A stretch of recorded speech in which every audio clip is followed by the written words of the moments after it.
Bonjour à toutes et à tous. Très heureux de monter à Paris de temps en temps. Voilà, nous qui sommes sur Bordeaux, le siège de l'Action missionnaire.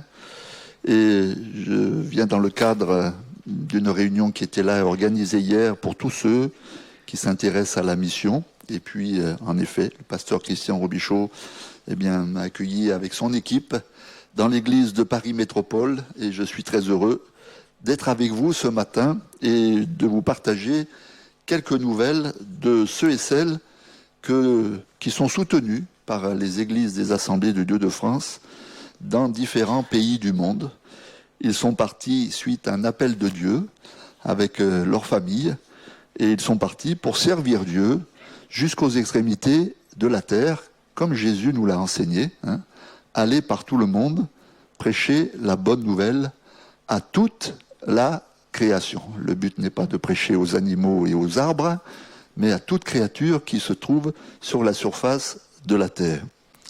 Un grand merci à l'église de Paris Métropole, parce que cette église, en effet, soutient déjà depuis de nombreuses années l'action missionnaire, et c'est une grâce de pouvoir compter sur les églises qui apportent leur soutien spirituel, d'abord, qui prient pour ceux et celles qui sont sur les champs, et puis qui donnent aussi, en effet, pour que ces familles puissent vivre et puissent travailler à des projets, voilà, dans différents pays du monde. Donc, comme a dit votre pasteur, en effet, chaque fois que vous donnez quelque chose à l'Église, vous donnez aussi quelque chose à la mission, voilà, et permettre que l'Évangile dans lequel nous croyons, dans lequel nous sommes fermement attachés, est une bénédiction pour toutes les familles de la terre, et que, en effet, nous sommes appelés à transmettre cet évangile, par tous les moyens qui sont les nôtres, afin que ceux qui sont de cette génération aujourd'hui puissent entendre parler au moins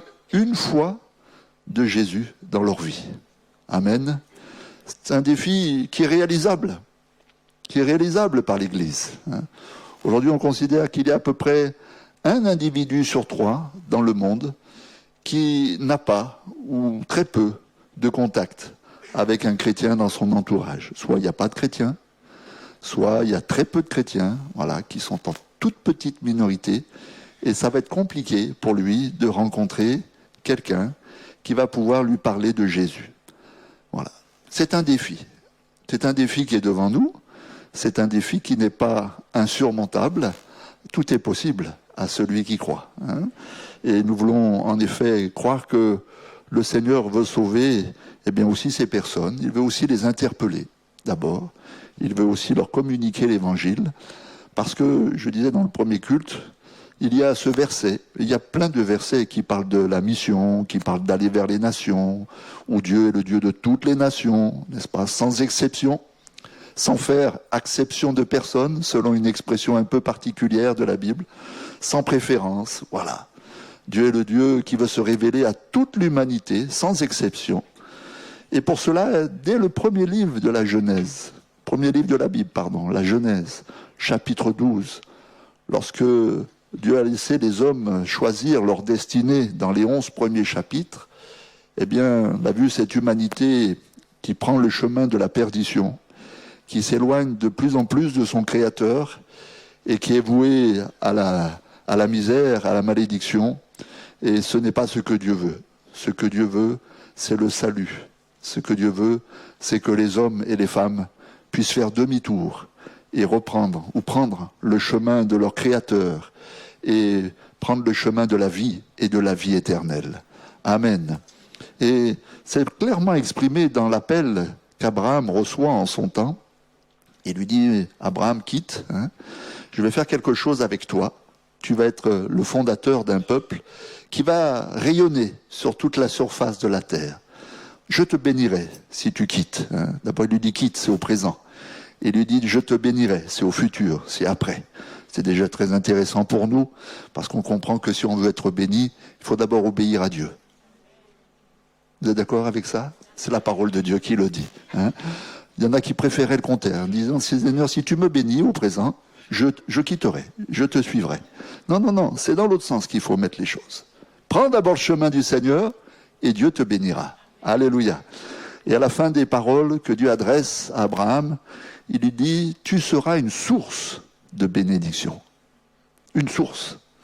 De toi, du peuple qui va sortir de toi, va sortir une bénédiction pour toutes les familles de la terre. Par toi, dit Dieu, je bénirai toutes les familles de la terre. Amen. Nous sommes de celle-ci. Hein? Je ne sais pas dans quel contexte vous êtes venus à la foi. Peut-être certains avaient de la famille chrétienne, n'est-ce pas? Moi, je n'en avais pas.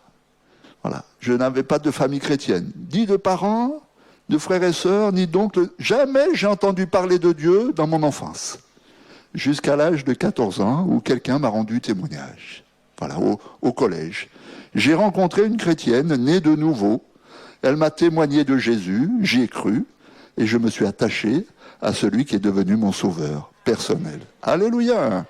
Béni soit le Seigneur pour cette personne qui m'a mis en contact avec l'Évangile à cette époque de ma vie où j'ignorais tout de Dieu, où j'ignorais tout de Jésus. Alors la mission, aujourd'hui, c'est en effet de pouvoir porter cet Évangile bien par toute la terre. Pour appuyer mon propos ce matin, on va lire dans l'Évangile selon Jean quelques versets au chapitre 4 et au verset 31. Évangile de Jean, selon Jean, chapitre 4, verset 31.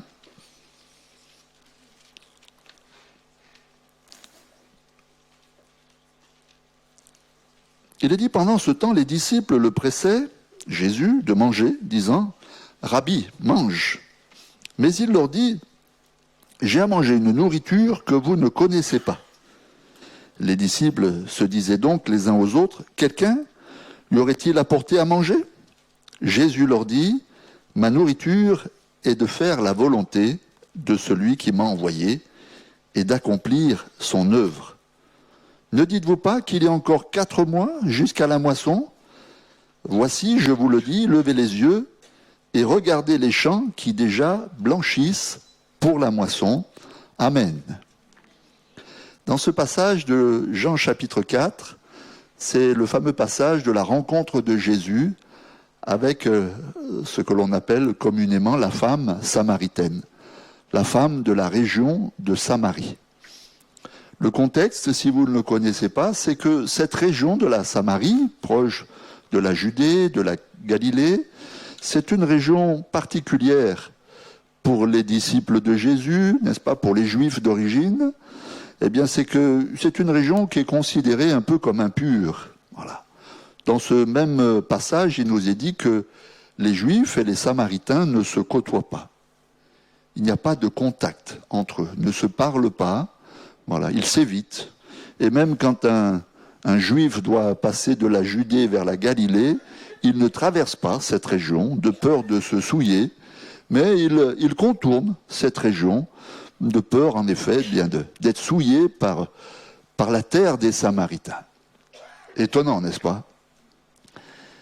Et Jésus nous a dit que se rend en Galilée, il aurait pu faire comme les autres, contourner le pays, mais il nous a dit il fallait qu'il passe par la Samarie.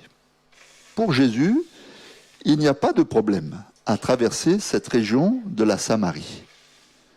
Jésus est au-delà et au-dessus de, en effet, ces problèmes culturels, etc. Et il veut emmener ses disciples dans cette région. Certainement que ses disciples y vont à contre-cœur. Hein. C'est un peu compliqué pour eux de traverser la Samarie. On ne le fait pas. Culturellement, ça ne se fait pas. Voilà. Habituellement, ça ne se fait pas. Mais Jésus étant le Seigneur, et eux ne sont que les disciples, ils suivent le Maître. C'est déjà bien. Et voici qu'ils traversent cette région, ils sont dans cette région, ils s'arrêtent, et Jésus va rencontrer une femme samaritaine qui aura bien besoin de l'Évangile. Jésus va lui révéler sa vie, son péché, son besoin, n'est-ce pas, d'un sauveur, d'un Seigneur, et de mettre sa vie en conformité avec ce que Dieu veut pour elle. Et cette femme est complètement bouleversée par les paroles de Jésus qui lui a révélé sa vie. Elle est en effet chamboulée, elle part dans son village pour témoigner de cette personne qu'elle a rencontrée. Et alors qu'elle est partie, voici que les disciples reviennent, ils sont allés acheter quelques vivres, c'est le moment de manger, et ils demandent à Jésus, vas-y maître, mange. Et Jésus de leur dire cette parole, j'ai à manger une nourriture que vous ne connaissez pas.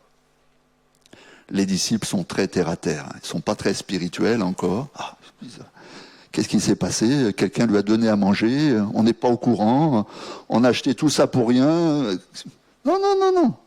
Jésus leur dit, ma nourriture est de faire la volonté de celui qui m'a envoyé et d'accomplir son œuvre.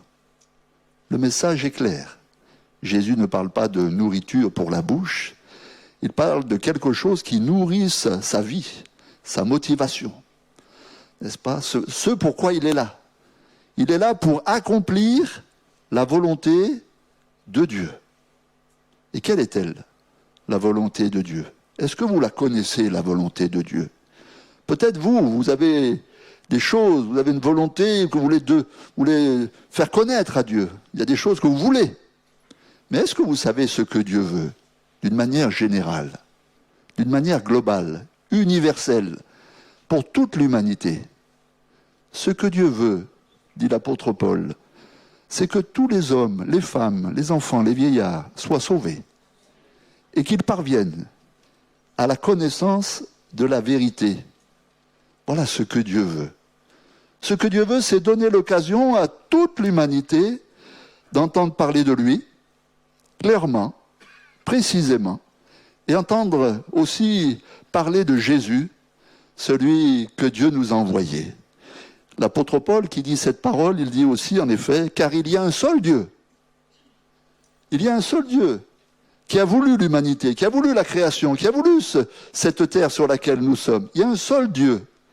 Et il y a aussi un seul médiateur entre Dieu et les hommes, Jésus, qui s'est donné lui-même en rançon pour tous. Voilà le message que Dieu voudrait communiquer à toute l'humanité. Cette humanité qui ne connaît pas ce message-là, qui pour beaucoup, n'est-ce pas, ont leur Dieu, ont quelques principes pour atteindre le Dieu créateur qu'ils ne connaissent pas. D'ailleurs, en faisant un petit peu le tour de pas mal de pays, dans mes différents voyages, eh bien, en effet, il y a bien des peuples qui croient en un Dieu tout-puissant. Mais ils ne savent pas comment s'approcher de lui. Alors, ils passent par toutes sortes d'intermédiaires, humains, voire même spirituels, spirites, etc. Mais il y a une conscience d'un Dieu tout-puissant, d'un Dieu créateur qui a fait ce monde et qui a fait l'humanité. Mais ils ne savent pas comment s'approcher de lui. Et nous avons un formidable message qui nous vient de la parole de Dieu, qui nous vient de la Bible, qui nous parle du Dieu vivant et vrai, le seul et l'unique, et qui nous explique comment on peut s'approcher de lui. Parce qu'il s'est d'abord lui-même approché de nous. Amen. C'est lui qui a fait le premier pas en direction de l'humanité.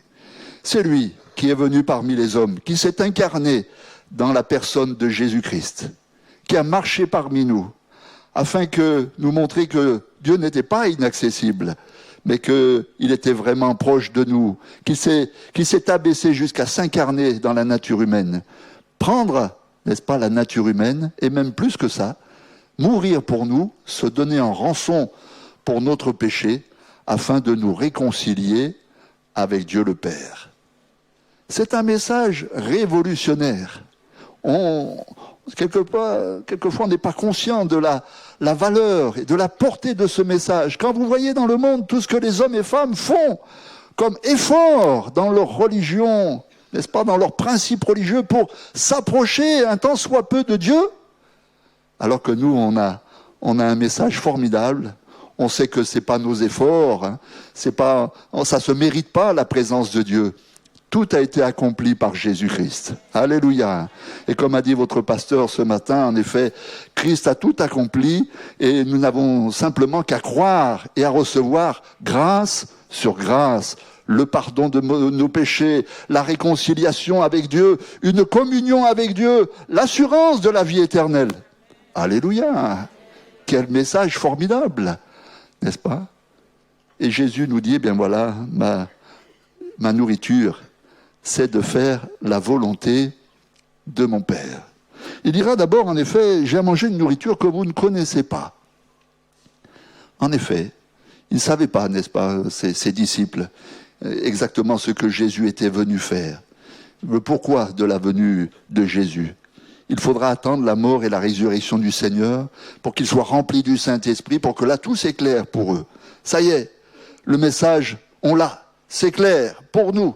Et maintenant Jésus nous demande eh bien, d'aller par tout le monde et de le prêcher. Avant cela, vous avez vu dans ce passage, Jésus leur dit, après avoir dit ces quelques paroles, eh bien, il leur dit qu'il y a là une moisson. Ils sont sur la terre des Samaritains, et il y a là une moisson. Qu'est-ce que ça veut dire? Ça veut dire qu'il y a là des hommes et des femmes qui ont besoin d'être récoltés. C'est une image empruntée de l'agriculture, hein. À l'époque, n'est-ce pas, on semait à la main et on récoltait à la main. Il fallait couper et puis ramasser les gerbes, voilà, et mettre tout ça dans des greniers. Eh bien, c'est cette image-là que Jésus utilise pour dire, il y a devant vous un peuple là, les Samaritains, vous ne l'avez pas considéré comme Dieu le considère. Vous l'avez un peu laissé de côté, n'est-ce pas? Et pourtant, il est là, ce champ. Et la moisson est mûre. Alors, levez les yeux et regardez. Levez les yeux et regardez. Et ce matin, pour nous qui sommes enfants de Dieu, eh bien, c'est aussi un message pour nous. Il y a une moisson dans ce monde. Il y a une moisson autour de nous. Que Dieu connaît, que Dieu a préparée. Il sait que cette moisson est mûre. Qu'est-ce que ça veut dire? Ça veut dire qu'il y a des hommes et des femmes autour de nous, dans ce monde, qui sont prêts à recevoir le Dieu vivant et vrai et Jésus qui nous a envoyés. Est-ce que vous le croyez? Voilà. Il faut le croire. La moisson n'est pas mûre de partout au même endroit dans le monde. Il y a des endroits où c'est pas mûr encore. C'est compliqué. C'est difficile. Mais viendra un temps où la moisson, elle va mûrir. Tout ça appartient au grand maître de la moisson, Dieu lui-même, qui connaît la moisson. Mais il y a en effet des champs, voilà, autour de nous, que Dieu nous dit, quelque part, eh bien, c'est le moment de les récolter. C'est ce que Jésus est en train de dire à ses disciples. Voyez, ces Samaritains, ce sont des hommes et des femmes de la même nature que vous. Ils ont besoin de Dieu, ils ont besoin du Sauveur, ils ont besoin des mêmes bénédictions que vous, ils sont prêts à recevoir, ils sont mûrs. Il faut simplement que vous y alliez et que vous ramassiez cette récolte. Et pour cela, dit Jésus, eh bien d'abord, levez les yeux. Levez les yeux. Vous savez, c'est important ce que Jésus dit là, parce que en tant qu'enfant de Dieu, et puis dans notre vie et dans nos difficultés, on pourrait avoir facilement les yeux baissés et on regarde nos chaussures continuellement. Hein. Qu'est-ce que je veux dire par là? C'est que on a nos difficultés, on a nos problèmes, n'est-ce pas? Et puis, on ne voit pas très loin. Et on regarde simplement ce qui est proche de nous. Est-ce qu'on n'est pas comme ça? Assez régulièrement, n'est-ce pas? Et qu'on a du mal à considérer plus loin, plus haut, et à lever nos yeux. Je suis un peu d'une génération qui est un petit peu passée maintenant. Mais dans mes voyages, je vois beaucoup de gens sur leur smartphone. Vous n'avez pas vu ça? Hein? On a l'impression qu'ils ont toujours la tête baissée. Et alors, pour croiser le regard des gens, ça devient de plus en plus difficile parce que les gens ont tous la tête baissée sur leur téléphone. Je suis tout seul ou alors vous avez vu ça aussi? Hein? C'est compliqué. Hein? Et c'est rare de trouver quelqu'un qui cherche une autre personne, n'est-ce pas? Croiser le regard pour pouvoir enfin entamer une discussion. On a besoin de lever nos yeux, d'abord de notre téléphone, on le laisse tranquille, hein? Et puis spirituellement, on a besoin de lever nos yeux. Lever nos yeux, c'est d'avoir une autre perspective. Alors on va projeter une diapositive du monde. Voilà, on va prendre de la hauteur, hein? Et on va regarder un peu le monde tel que peut-être Dieu le voit, on pourrait dire ainsi. Voyez la carte du monde avec différents points. Des rouges, d'abord ça commence par des verts foncés, verts clairs, jaune, orange et rouge. Voilà. C'est une étude qui a été faite. Quelle est la place du témoignage de l'Évangile sur la surface de la terre? Quand c'est vert, c'est que l'Évangile est très présent. Il y a des églises de partout, il y a des chrétiens de partout. Dans mes différents voyages, j'ai vu des pays comme ça, vous tournez la tête. Il y a des églises de partout, il y a des chrétiens de partout. Donc là, c'est vert, vert foncé. Et puis, eh bien, vous voyez, il y a d'autres couleurs. Jaune, ça, c'est marqué superficiellement atteint. C'est-à-dire ça se dit chrétien. Voilà, on parle un peu de pays christianisés. Peut-être c'est surtout historique, c'est dans le passé. Mais aujourd'hui, ça n'est plus ça. La foi n'est plus présente. On ne parle plus de Dieu. Et si vous regardez bien, ces points jaunes, ils sont où? Dans notre vieille Europe. Hein? La France est dedans. La France est dedans. On est un peu dans ce superficiellement atteint. J'ai de la famille qui se disait catholique. Hein? J'étais baptisé catholique. J'ai fait ma communion catholique et on ne parlait pas de Dieu à la maison. Comment vous appelez ça? Comment en effet on peut être soi-disant religieux, n'est-ce pas, avec un tampon et Dieu complètement absent de notre vie? Est-ce que c'est possible ça? C'est ça que Dieu veut pour nous? Non. Non. On est donc dans le superficiel. Et puis, on passe au orange et on va au rouge. Alors là, le rouge, c'est non atteint. C'est-à-dire que on est dans des pays où les chrétiens sont ultra minoritaires. Les églises sont rares, pour pas dire souvent même persécutées. D'accord? Voire même interdites dans certains coins. On est dans cette fenêtre, vous la voyez, qui s'appelle la fenêtre 10-40. Voilà, entre le 10e et le 40e parallèle, où là, il y a une concentration de points rouges. L'Afrique du Sahel, l'Afrique du Nord, l'Asie, le Moyen-Orient, l'Asie centrale, l'Inde. Hein. Alors là, il y a une concentration de points rouges. Chaque point correspond à un peuple qui n'a pas entendu l'Évangile suffisamment pour que les gens puissent s'approcher du Dieu vivant et vrai et de Jésus. Et puis ça va jusqu'à la Chine et l'Indonésie aussi dessous. Levez les yeux, nous dit le Seigneur. Il y a encore beaucoup à faire. Il y a encore une multitude d'hommes et de femmes qui ne connaissent pas rien du Dieu vivant et vrai et de Jésus son Fils. Voilà. Et puis Jésus dit aussi à ses disciples, regardez. C'est pas seulement lever les yeux, quelque part embrasser la situation d'un regard, mais c'est aussi regarder. Et Jésus dit, mais regardez ces Samaritains. Regardez-les. Sont-ils si mauvais que ça, n'est-ce pas? Sont-ils dangereux, n'est-ce pas? Regardez-les. C'est des hommes, c'est des femmes, c'est des enfants. Ils ont les mêmes besoins que vous. Ils ont les mêmes aspirations que vous. Ils aspirent aussi à des choses meilleures. Ils aspirent aussi à quelque chose de spirituel qui satisfasse leur cœur. Ils ont besoin, ils ont envie de paix, de joie, de salut, d'assurance. Et ne pas de vivre sans cesse dans la crainte de la colère de Dieu ou quoi que ce soit de semblable. Ils sont semblables à chacun d'entre nous. Regardez-les. Regardez-les, dit Jésus. Regardez. Alors c'est important ce que dira ici le Seigneur, parce qu'il nous interpelle, chacun d'entre nous. On peut être dans notre vie, dans nos besoins, dans nos difficultés, etc., et à ne plus regarder les autres. Et ce monde moderne peut-être nous pousse aussi dans cette direction-là. Mais il ne doit pas en être ainsi des enfants de Dieu. Que Dieu vous donne une nouvelle perspective. Amen. Levez les yeux. Ça fera du bien à vos yeux d'abord. Et puis vous verrez peut-être ceux qui sont autour de vous différemment. Différemment. Et puis, je veux le croire parce que je travaille à l'Action missionnaire, et je veux croire aussi qu'en levant les yeux et en regardant, Dieu pourra mettre quelque chose dans vos cœurs pour plus loin. Vous savez, quand on lève les yeux, on voit plus loin. Et je veux croire que dans les églises où je passe, eh bien, le Seigneur aussi suscite, dépose quelque chose dans le cœur de quelques-uns, eh bien, à voir et à regarder plus loin plus loin que la France, plus loin que l'Europe, et pourquoi pas, jusqu'aux extrémités de la terre. Et pourquoi pas? Ça appartient au Seigneur. Hein? C'est lui le maître de la moisson, et il envoie ses ouvriers où il veut, quand il veut, comme il veut. Amen. Et nous, à l'Action missionnaire, nous sommes là pour les accompagner. On veut être là pour les accompagner.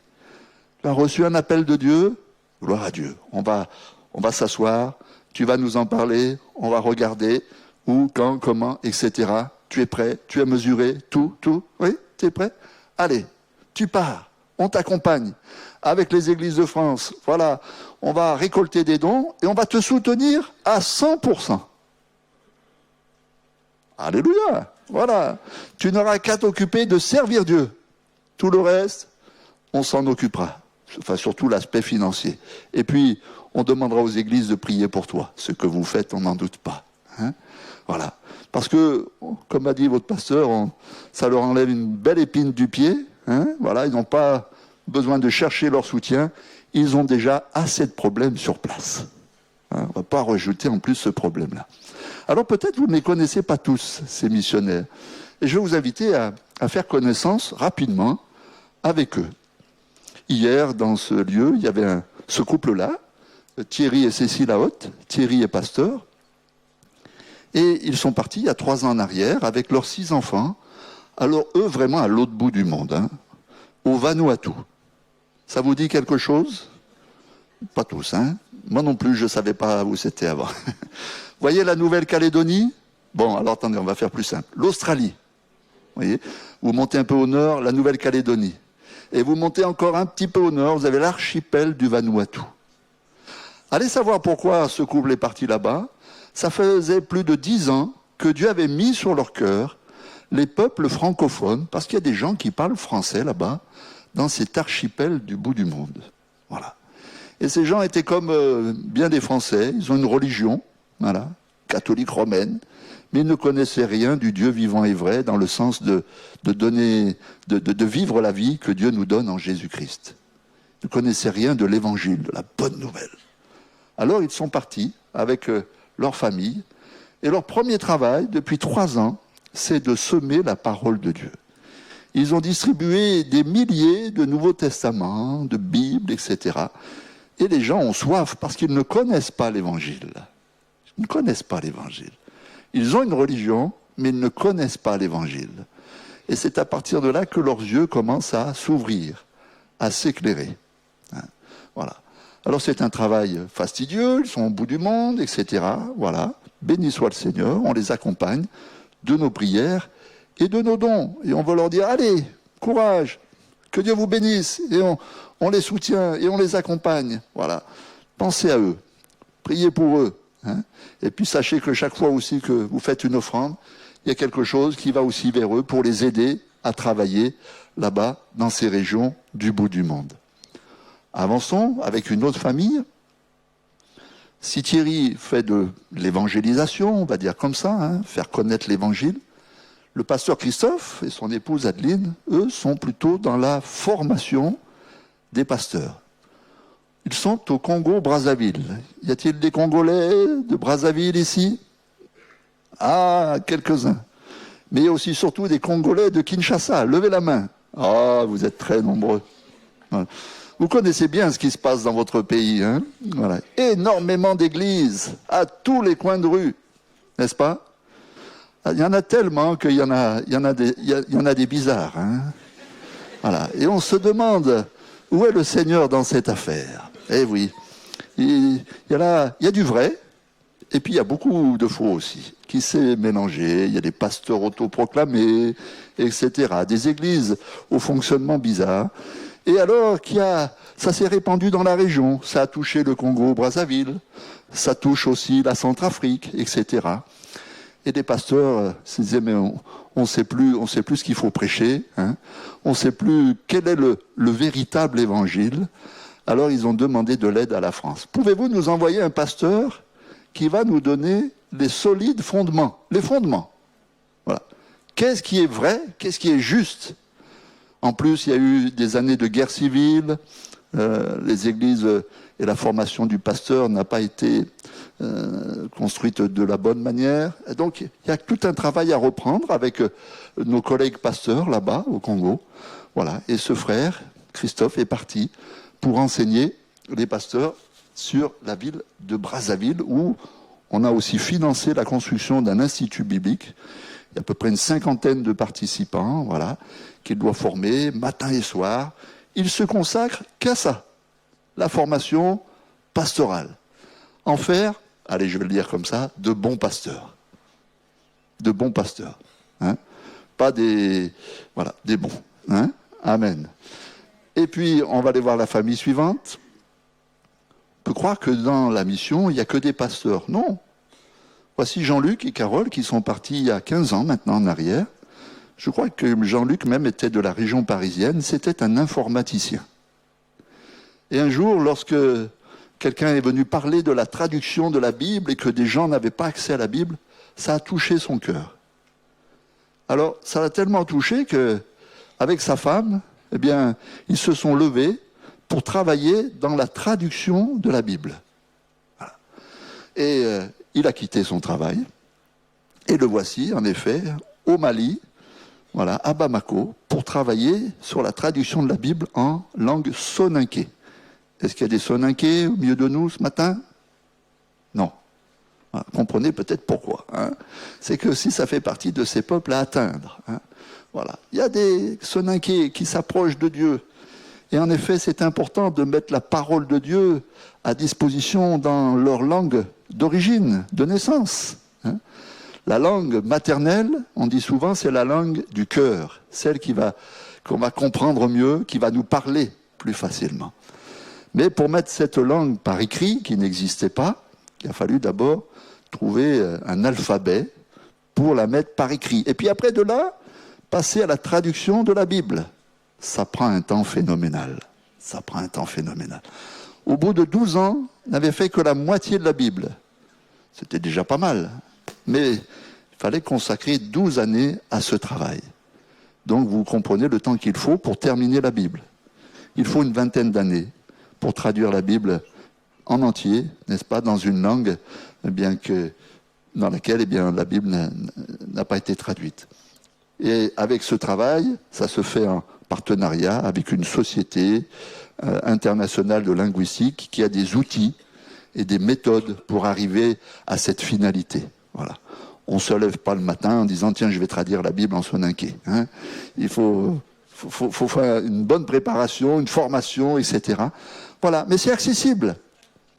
Il y a des jeunes qui sont parmi nous, qui seraient touchés par ce travail-là et qui sont peut-être interpellés par Dieu en disant « Voilà, nous, on a la Bible en français. On a combien de versions en français ? Des dizaines. Hein. Combien y en a-t-il dans certains peuples, dans certaines ethnies? 0. Il y a des peuples qui n'ont même pas un morceau, un livre de la Bible, sur les 66 livres, traduits dans leur langue. Voilà.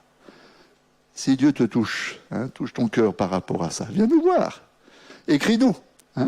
On va te trouver du travail avec la Société internationale de linguistique.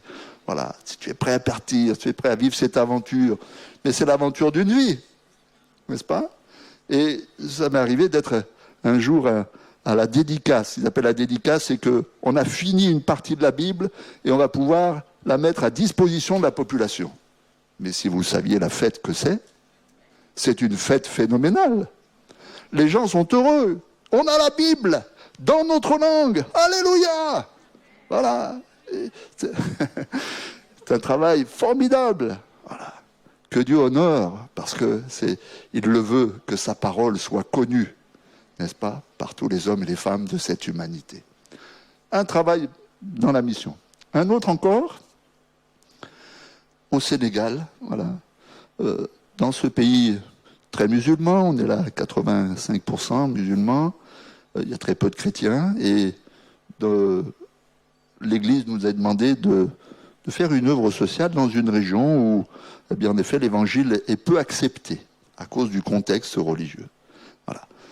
Comment approcher cette population, si ce n'est par un travail social? Un couple, lui est coiffeur d'origine. Bon, ça sert peut-être pas à grand-chose, bien que, pour la mission, je veux dire, hein, je ne parle pas de nos cheveux, pour la mission. Et puis, son épouse, par contre, était directrice d'école en France. Voilà.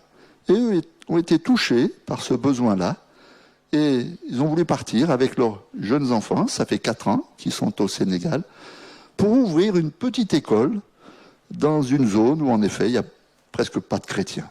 Voilà. Le but, c'est d'apporter un témoignage vrai, un témoignage authentique de chrétiens nés de nouveau, voilà, près d'une population qui peut-être a des a priori sur les chrétiens et qui ont besoin de voir ce que c'est qu'un vrai chrétien. Vous savez, on ne peut pas tout faire par Internet. Hein. Certains pensent qu'Internet, on va pouvoir évangéliser le monde entier.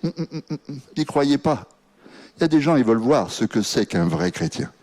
Et quand un couple comme ça vient avec ses 2 petits-enfants, dans un petit village, pardon du mot, hein, paumé, hein, et travaille là, s'implante là, travaille pour faire une petite école, voilà, s'occupe des enfants qui sont là. Mais les familles disent, mais c'est formidable.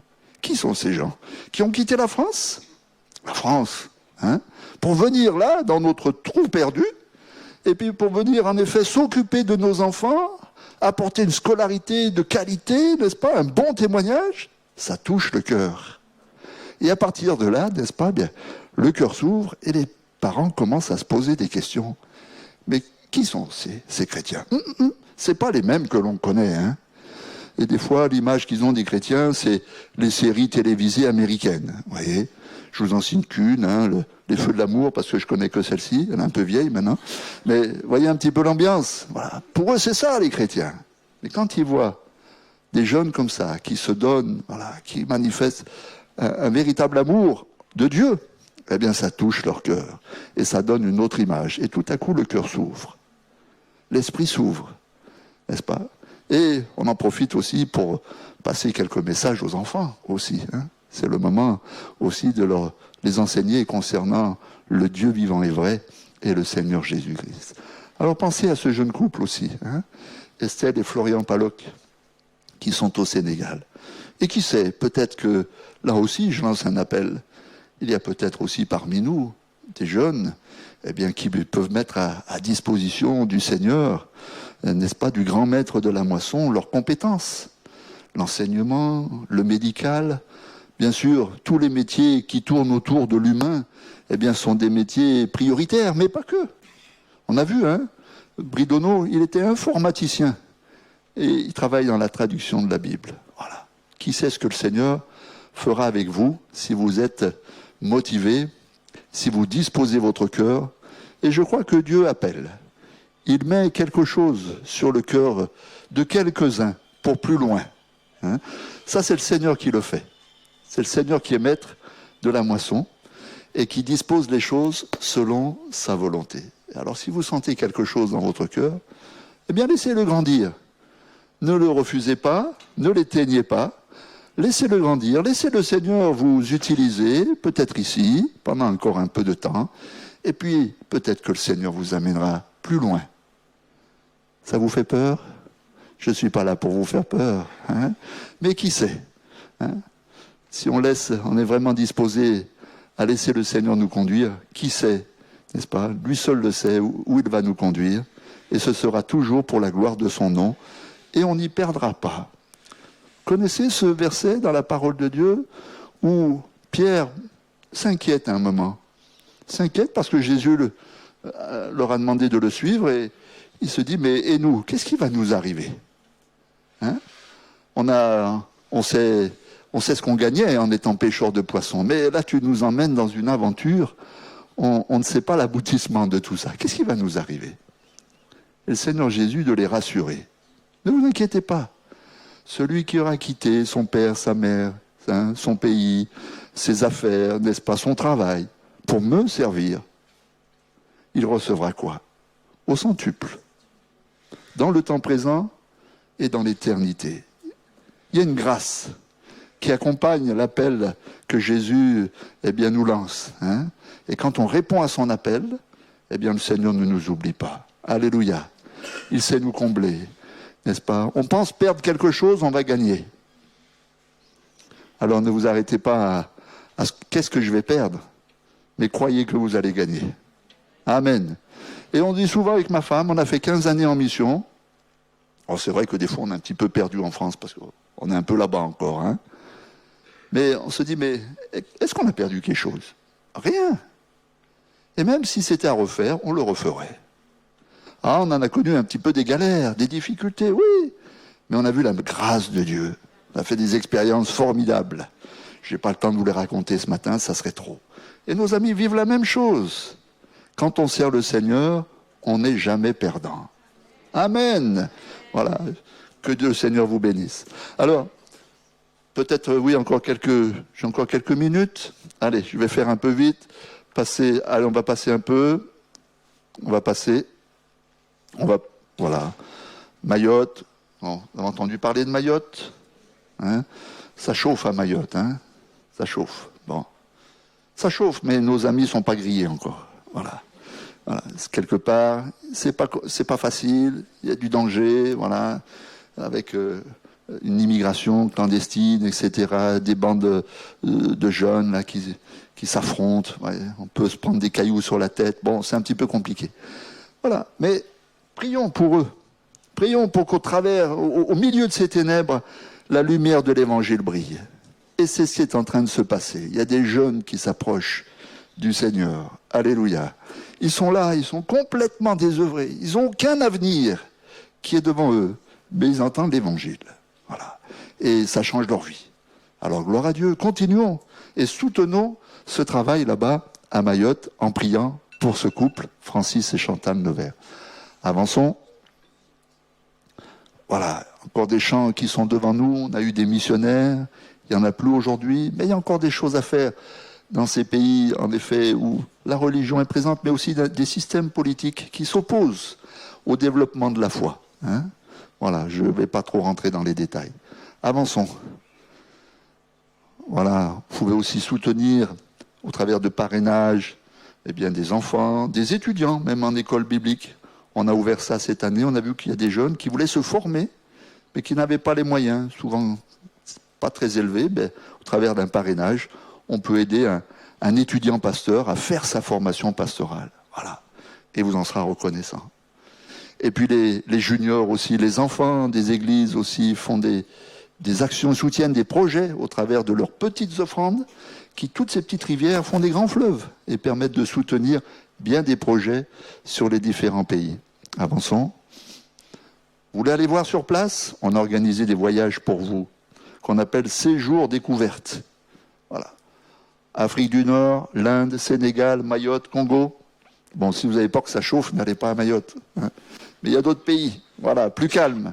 Voilà, vous pouvez aller voir quel est le travail de nos missionnaires sur les champs, quel est le contexte. Ouvrez grand vos yeux, grandes vos oreilles, grand votre cœur. Et qui sait, peut-être que le Seigneur vous parlera, hein, et vous interpellera. Voilà. Peut-être certains diront, oh là là, bah alors on ne va pas y aller, hein, parce qu'on ne sait pas ce qui peut arriver. Non, non, voyez pas les choses comme ça. S'il y a comme un feu, quelque chose que le Seigneur a allumé en vous, faites ce voyage découverte. Voilà. On a vu des jeunes revenir gonflés en disant « Oui, je crois que vraiment le Seigneur m'appelle à quelque chose, je ne sais pas quand, mais je sens que le Seigneur a attisé ce feu. » Et puis il y en a d'autres qui nous ont dit « Ah non, non, non, moi je me suis trompé. Hein. C'est pas pour moi. Je me rends compte que c'est pas pour moi. » Bon, il n'y a pas de problème. Va continuer ton chemin ailleurs. Voilà, donc on a quelques dépliants, c'est sur la table là-bas au fond, vous trouverez tout ça à votre disposition. Alors on est sur les réseaux sociaux, on s'est mis un petit peu à la page d'aujourd'hui, on a gardé quand même néanmoins des revues, voilà, pour avoir des nouvelles. Prenez-en en sortant, c'est à votre disposition, c'est gratuit. Vous pouvez aller voir toutes les nouvelles sur le site actionmissionnaire.fr. Vous abonnez à la revue, elle arrive dans votre boîte aux lettres gratuitement. Voilà, on fait tout ça pour que vous puissiez aussi être avec nous et soutenir ce beau projet de la mission, hein, l'accompagnement de ces missionnaires, afin que le plus grand nombre soit sauvé. Amen. Et parvienne à la connaissance de la vérité. On n'a pas d'autre but que ça, c'est d'accompagner ceux que Dieu a appelés. Voilà, je crois que c'était la dernière, peut-être une dernière. Un grand merci. Merci pour votre attention, merci pour vos prières, pour vos dons. Que Dieu vous bénisse à Paris Métropole avec votre bonne équipe pastorale.